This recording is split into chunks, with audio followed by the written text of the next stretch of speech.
Alright, what's going on, guys? Trev back again, here to bring you another video. This one's going to be doing a quick little video talking about UFC 168, sort of doing a review and giving my thoughts on the probably final match of Anderson Silva's career, it seems.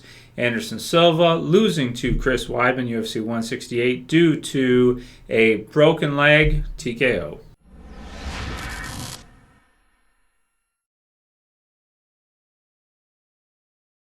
Right, so I'll put the link in the description to the GIF so you guys can go ahead and click on that to see the actual snap itself. Warning though, for anyone who hasn't seen it yet, and if you're young or whatever, just warning, it's pretty brutal. It's actually one of the more brutal things I think I've ever seen in mixed martial arts in all the years. I mean, there's some brutal moments here and there in certain fights, but this is about as bad as it gets. If you guys saw it, it basically, the kick comes across and right on the shin, Chris Weidman checks it using the upper part of his, just below his knee, much heavier, thicker bone, of course, because obviously as you come down from the knee, the leg, the bone tends to, it comes down into sort of in like a triangle shape to where it connects to your foot there at the shin, of course, and it just gets smaller as it goes down, thicker near the knee and then smaller, of course, right? He checked it pretty much perfectly, and boom, it just freaking snapped. Now, this is something that I don't recall ever seeing before in mixed martial arts either. I mean, it happens sometimes, like in, especially I would say in Muay Thai, kickboxing, things like that, when you've got guys throwing tons and tons and tons of different types of kicks and stuff, and they'll check each other's kicks too. They'll check, and it's something that we don't see a lot. A lot of times in MMA, fighters are so focused on their hands. When someone does throw a kick, they just stand still. They don't check it properly. This was a time when we actually saw a fighter, Chris Weidman, actually check that kick and do it in a manner that, like completely telegraph it, know where it's going, and check it exactly the way that you should, resulting in Anderson Silva's lower leg right above the foot, where it connects to the foot, snapping. Brutal, just absolutely brutal, especially how it wraps around, when he comes in and it breaks, it wraps around like that to the point where the flesh is, or the skin is just holding it together, and then of course he goes down basically afterwards. Such a brutal ending to an amazing career. It is such a shame. Everybody on the forums and stuff that I was checking and reading, everybody is, sad and just really sad. Well, except Chris Weidman. Everybody else is like, oh man, this is terrible. What a way to go out and everything like that. And I mean, this is an injury. This is a career ender right here. You break that, and I mean, it's going to affect you in the future, even after he gets it, goes and sees his doctor, gets surgery done on it, gets it reattached, maybe put in a plate or something, metal to screw it in together and all that kind of stuff. I mean, oh man, so painful and just such a huge injury. Like that's a career ender right there. Now, even if someone was just starting off their career, I would be concerned with that being a career ender. The fact that Anderson Silva was 38 years old, had just lost that match to Chris Weidman before, and seemed like, yeah, maybe he is starting to get to the end of his career. Maybe his age is starting to affect him. Now this happens, man, that's it. I don't think we'll ever see Anderson Silva dominant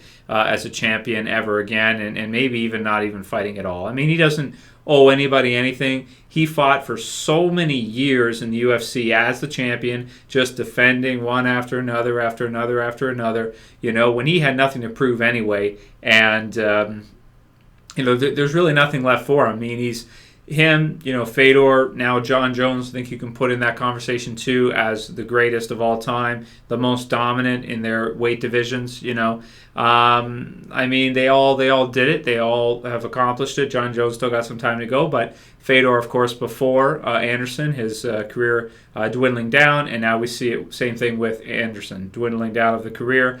And this big injury right here, I don't think he's going to be able to come back from. If he does, it'll be sort of in a capacity where it's like the UFC just wants to set up some easier fights for him and make some money with it. But I don't think he'll be in title contention ever again. I don't think he'll have another rematch with Chris Weidman. I think this is going to be the last one. Now, he wasn't winning the fight either necessarily. Even if that didn't happen and the fight continued, it looked like Chris Weidman was going to take it anyway.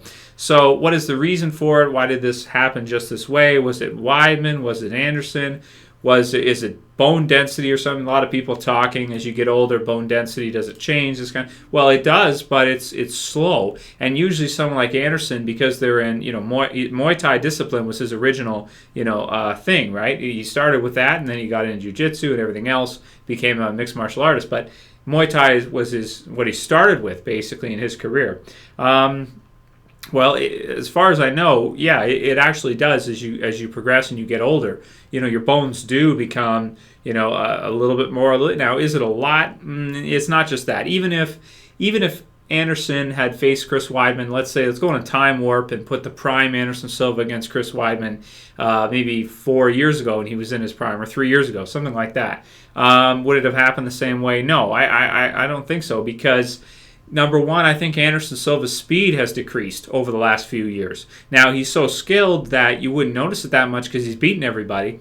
But I do feel like his speed has gone down a little bit. He's not as quick with those kicks and things like that. Even if we're talking less than half a second extra for Weidman to go ahead and prepare and check that kick after watching so much tape and knowing what Anderson's body language is like when he throws that kick, knowing what's coming, just that little bit of extra time, just a little bit, gives him that extra second to check that kick versus maybe a 3-4 years ago Anderson, a little bit quicker, able to go ahead and snap that in there a little bit faster without getting checked as cleanly. Not perfect, not a lazy, sometimes you'll hear people call kicks like that a lazy kick, because as it comes through, of course, the person is able to see it and check it, block it, lazy, a little slow. And that's the situation. Weidman was quick enough, his reflexes were fast enough that he was able to check it just perfectly, and we saw something happen that I can't recall ever seeing in a major UFC fight before, a snap like that. Especially in that fashion, because like I said, they usually don't even check kicks at all most of the time, in MMA anyway. So it's a damn shame. Gonna miss watching Anderson Silva, that's for sure. If he does come back, like I said, I'm anticipating it'll just be as a mid-tier type fight. Maybe he'll fight a lesser guy at 205, kind of like he did earlier on in his career, fight a couple of the 205 guys that are not at the exact top of the division. But, I do think Anderson Silva's speed has decreased a bit. I do think the age has become a factor too. And, just all around, it's starting to, same thing that happened with Fedor, starting to, dwindle down, and it's time to retire, it sounds like.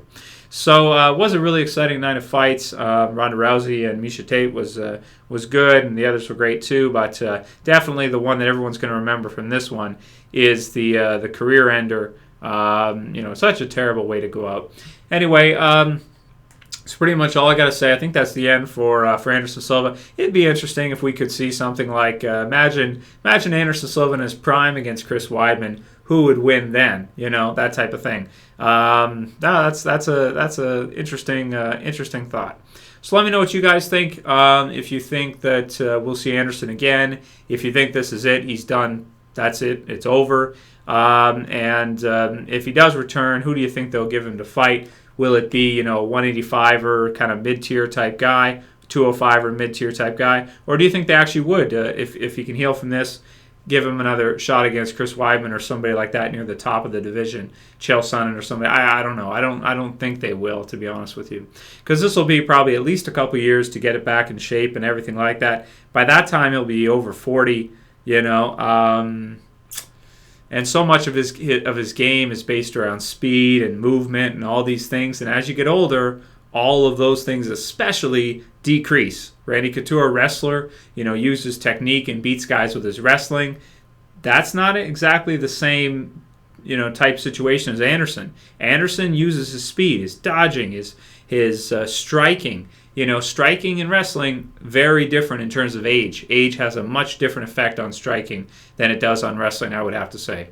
Anyway, so let me know what you guys think about the whole situation. Pretty gruesome, sad ending to Anderson Silva's amazing career. Pretty much the best career in mixed martial arts. Go down as one of the greatest of all time, if not the greatest. Anyway, I'll call it here. That's it for this video, guys. I'll see you for the next one. This is Trev, and I'm saying peace.